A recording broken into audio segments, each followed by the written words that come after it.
this is just an example of polymorphic design flow that we typically use. And in this I have summarized, I'm going to summarize everything that I have talked now. So I'm giving you an example of LTE. LTE, there is a block for OFDM processor. What is it? In the transmitter we did an IFFT, in the receiver we have to do an FFT, inverse of that. Now a designer, when we are going to do an algorithm, we are just going to pick up the FFT block from SPW, plop it in, quickly finalize the algorithm. Once it is once the person is doing it, the designer is doing it, he or she can basically plop in some higher concept thing for the fixed point attributes. They can specify, I will come back to a type, number of bits, can pick up any number of bits, doesn't have to be accurate. What these bits represent, unsigned or signed, and what is the loss of precision, whether you want to saturate, if clip, or you want to wrap, or you want to, when you are throwing the bits out, you want to truncate or round. And a person can just rough order, just throw something up. When he or she is doing some simulations, and this is what the type is, I'm saying double. If the type is specified as double, the engine itself, the SPW engine itself recognizes to ignore rest of the fixed point thing. It ignores everything that the designer has specified. It will run through the whole design as floating point. You finalize your algorithm. You are done. Now comes the next step, the first order approximation of fixed point losses and all that. You turn the switch on, and now the designer, in this particular case, I'm just giving an example, you do not have to do it like this, but the designer just said, I'm going to do fixed point, and he or she said, like, number of bits is 8. Okay, now everything is connected, number of bits plus 2, number of bits plus 4, and everything just flows from there, 10, 14. He immediately has some fixed point control. He used a very high level abstraction block, FFT. Inside the FFT, the processing is still floating point, but output, it immediately quantized to 12 to the required number of bits, 10 bits. And now the designer knows, like, oh, okay, my performance is degrading or not, and he or she can play around with the input and the output of the whole thing. On the left hand side, I'll just another thing that I'm showing you is, like, once the first order of approximation is done, you kick-started the implementation team. Implementation team is going to say, we want some more stuff in there. How to come up with these bus sizes inside the FFT? Now, and they can come up with their own approximations, like, why are you doing this? Why don't you do it like something else? At that time, we started our component team to kickstart their own development of FFT, which will reflect the implementation. And this is what I'm showing here, that there is after some time we will replace this FFT block with our own FFT, which is our own, which will reflect the implementation. Now, to answer some of the things, now this is one approach.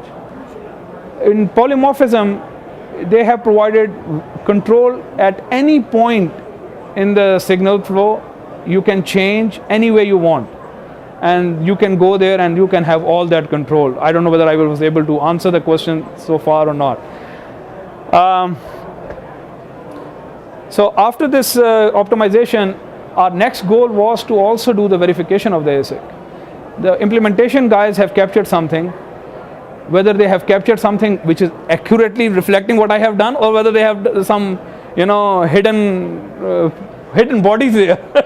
So what we have done is we have leveraged the same fixed point models to do implementation verification.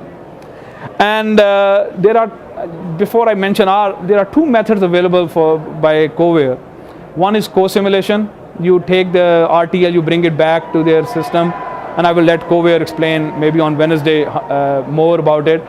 And the other method is that you put probes in between and you generate vectors, and that is the approach that we have done.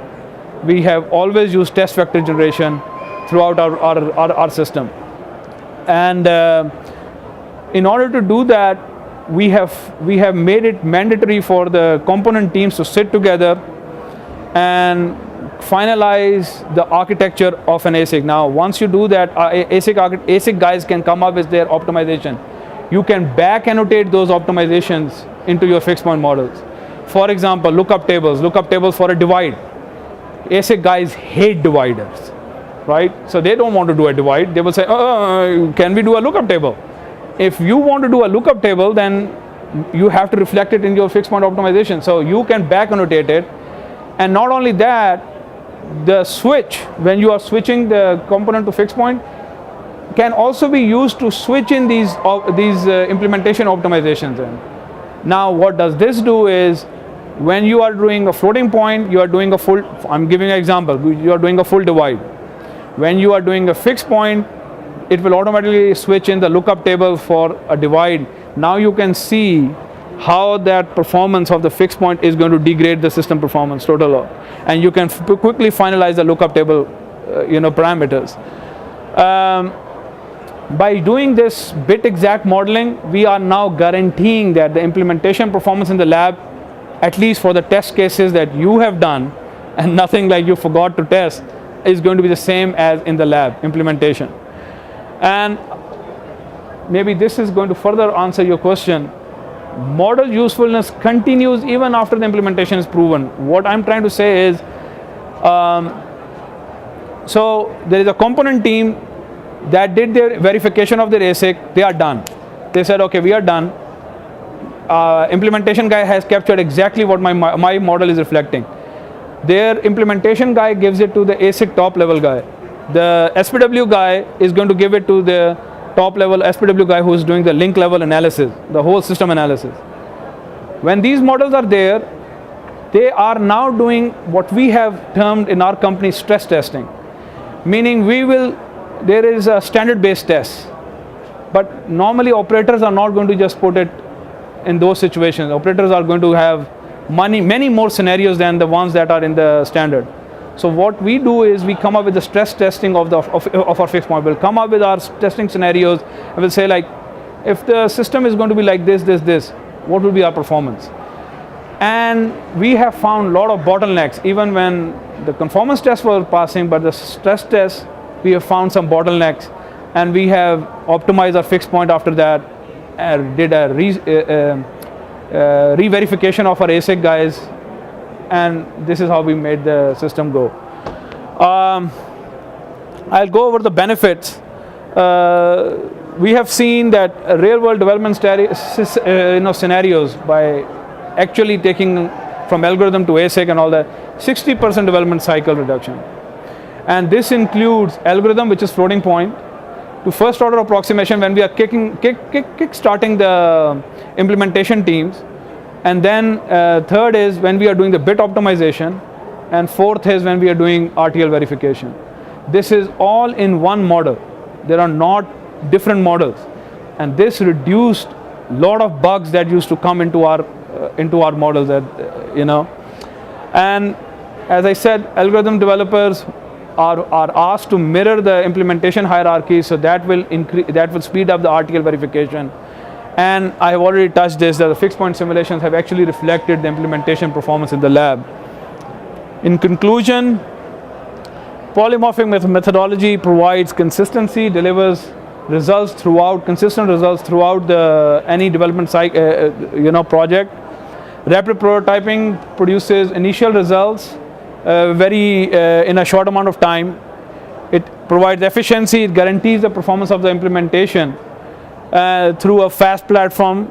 Verifiability produces bit exact models which are correlated with the implementation performance, provides reuse. Now you have one model that can switch between floating point and fixed point. And polymodeling, at least to us, has proven to work in a critical time to market environment better than, and has significant benefit over the C modeling.